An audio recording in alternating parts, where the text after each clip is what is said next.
How dare these lectionary theologians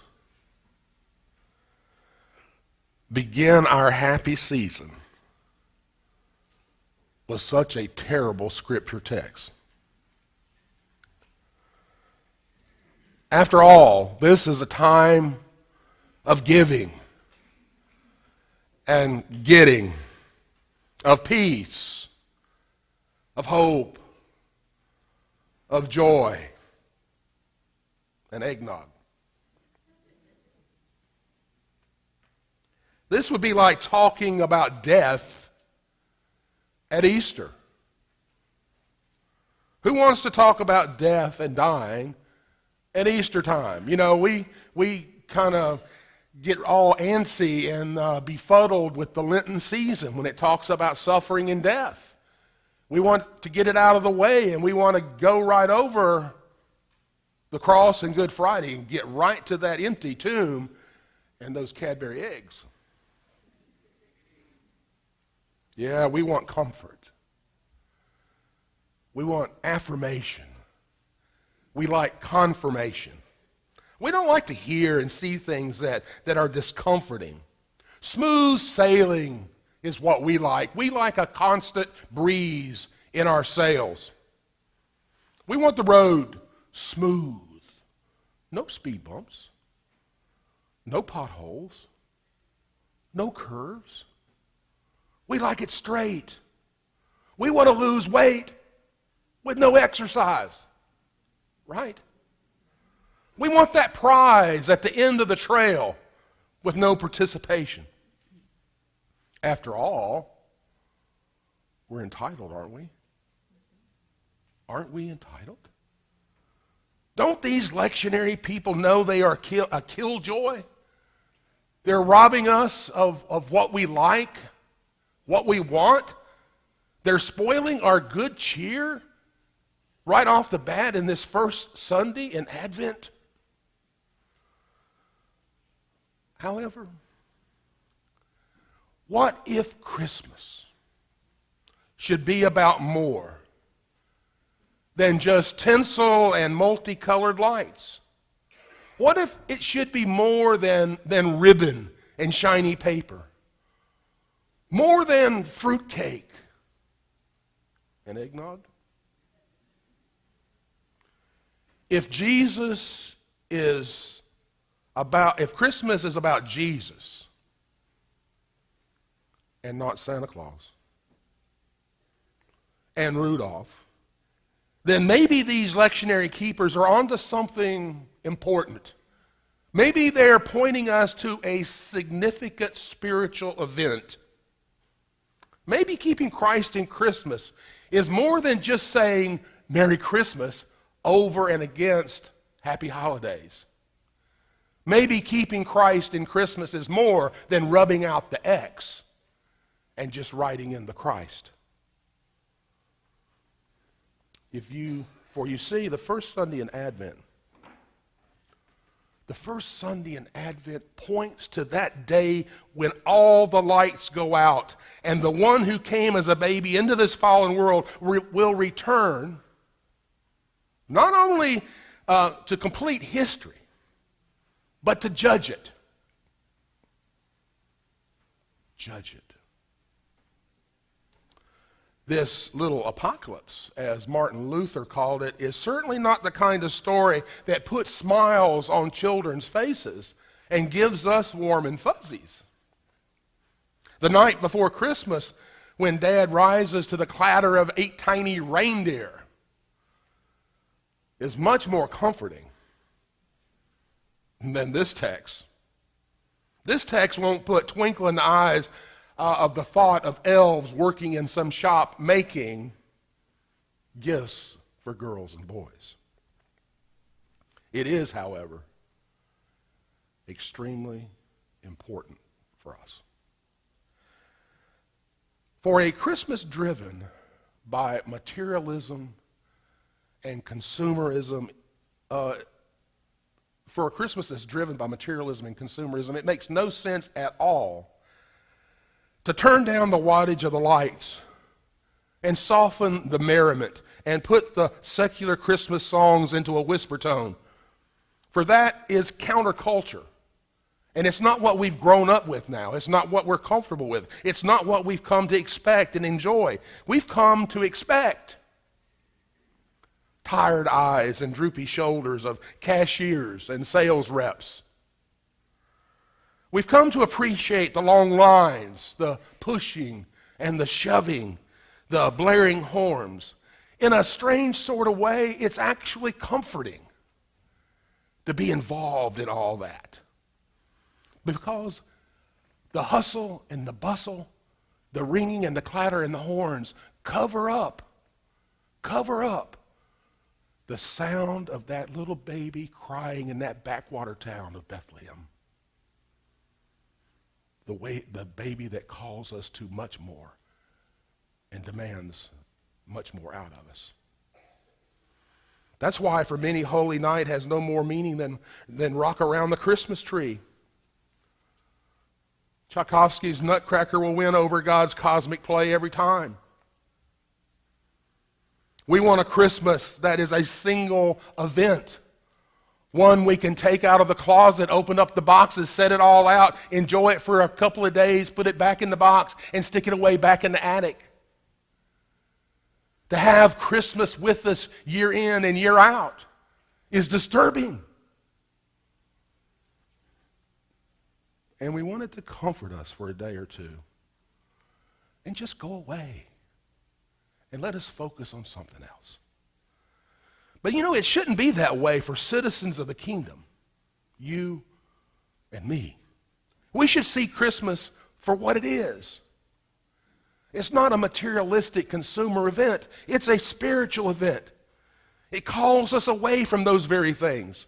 It calls us away from the sentimentality and the warm and fuzzies and calls us to reality. God did not come into this world to give us a warm and fuzzy. God came into this world to save us, to give us life, but not just life, to give us abundant life.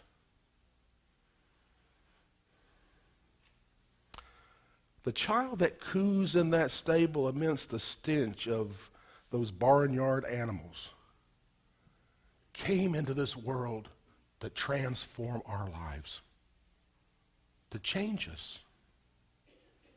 And to do that, this baby will give up the wood of that manger and take on the wood of a cross. The consumer Christmas doesn't give what we need the most. We can't get what we need the most by dancing with the sugar plum fairy, because they're not going to transform us. They will not last past the crumpled wrapping paper and the broken ornament and the burned out light, because those things are not reality. The reality is the world needs saving. The reality is that the world is filled with darkness and needs light. The world is filled with hate, and the world needs love and kindness. The world is riddled with sin and despair. The world needs hope.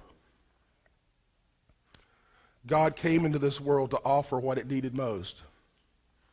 And he did it not in glamour and glitz or with power and prestige, but in a little backwater town called Bethlehem, in a helpless child that would come to be known as Emmanuel, God with us. Compare that to this secular, materialistic Christmas with parades and bands and floats we have come to expect and demand. God's Christmas seems rather cheap and boring. But maybe there's a reason. Maybe there's a good reason for this text at this time of year. Maybe there's a reason the lectionary folks wanted us to be a little uncomfortable as we enter into this Advent season. Maybe they wanted us to think about things we tend to ignore, look over. Maybe they want us to think about something that will alter our lives, change the course of our lives, and change our very natures. Since the text says to not fall asleep, maybe they wanted to reawaken us to something that is really very, very important. So we wait. We wait for God to come back fully to us, completely, to call an end to the misery and the evil of this world. We wait. We wait amidst war, amidst violence, the distrust which permeates our society and culture. We wait. It's an uncomfortable wait. It's an uncertain wait. And we are warned to not fall asleep during the waiting. Several years ago, Stephen Covey wrote a popular book that found its ways into many institutions and businesses and even into elementary schools. And I don't think he had that in mind when he wrote it, because he was quite mystified at the reaction his book made in this country and around the world. He said, I just wrote about what I thought people already knew. And he was dumbfounded. And he wrote about the 7 habits of highly effective people. Notice he didn't just say effective people, highly effective people. And notice he didn't say successful people. He said effective people.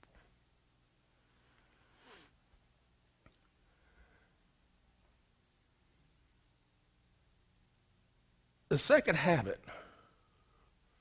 that he spoke of in his book was beginning with the end in mind. Do you remember that? Beginning with the end in mind. Effective people, you see, have a vision of where they want to go. They have a vision of who they are, and what they need to do. They have a vision of what they want to become. That vision then permeates everything. And that vision off in the future, because it's so clear and it's so distinct, that vision off in the future becomes a reality today, and that person begins living out the future event in the present. Our country has been filled with visionary people like that. Our country began with visionary people like that. People who saw the colonies becoming states and organized together in a federation with federal laws governing all. In the 18th and 19th century, with the industrialists, they all had J.P. Morgan and Carnegie and the rest. They had visions of what their little group could do. One of my favorites is Henry Ford. And Ford, his vision was to have a car in every American's household. To do that, he had to make an affordable car, and he wasn't sure how he could do that. And then one day, he was in an abattoir, a slaughterhouse outside of Detroit, and he was standing there, and he saw the slaughtering here, and he followed the process of the meat all the way to the end dock. He went through the butchering and the packaging at the end, and he got to the end dock, and the bell went off, and he had this great vision. What if I did something like this assembly line with my automotives? Then I don't just build one car at a time, I build hundreds at a time. That's his vision. And he began building those cars that way. From that moment on, he went from 10 cars a day to 100 cars a day, and within a year, he was building 1,000 cars a day. He had the vision. Proverbs 29:18 says, where there is no vision, the people perish. It's critical that we have a vision. Beginning with the end in mind also does something else. When the end burns in your soul today, you begin living the future ending today. You become your vision today. I think that's why Dr. Martin Luther King's speech inspired both black and white at the Lincoln Memorial when he said, I have a dream. The dream was a vision. The racist and the bigot and those suffering from racism and bigotry can all drop it on the ground and begin living life without bigotry and racism. And he called us at that time to live out the dream, to be that in the moment. So what is good for industry and institutions and culture and society is also good for us as individuals. Now, there was another little part we may have skipped over in the Covey book that made us feel a little uncomfortable. That's why I say we may have skipped over, because we have a tendency to do those kinds of things. If it makes us wiggle, we may go to the next page. And he asks the question point blank, what do you want your eulogy to say about you? Wow. What do you want the country preacher to say in your eulogy? What do you want in the obit? What do you want on the tombstone? He was a grouchy old man. He was a grumpy old guy. He was a skinflint. He was a cheat. He was a liar. Or do you want someone to say he was honest? He was kind. He was gentle. He loved his family. He loved his church. What do you want? Covey asked that question because he said if you have that end in mind, then you'll begin living that end today. If you want to be considered loving and kind in the end, then you'll begin living loving and kind today. Maybe that's what these lectionary theologians are trying to get across to us. If we see the end in mind, if we see the end, the coming of the Christ, the second time, we'll begin living today with that being a reality in the present. Now, I read a survey. It was 65% of Christians today live out their lives as agnostics. Does that shock anybody? 65% that consider themselves Christian live out their lives as agnostics. They don't understand, they don't have an awareness of God with them. So the lie I tell, God didn't hear that. The deceit I made, God didn't hear that. They didn't see me steal that. They didn't see me erase off the numbers on my taxes. God didn't see that. There's no awareness of the holy. But if these lectionary writers are correct, the God to come is the God already here.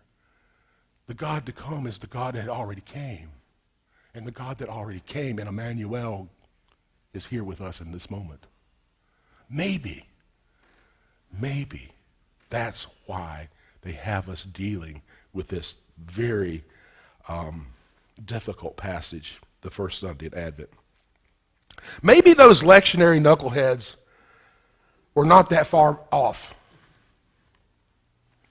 Maybe they knew that if the first Advent becomes a spiritual event for us, and we tune in our souls to that day, when God returns to judge the quick and the dead, we will receive the real gift of Christmas, and the world will see that gift in us. Maybe.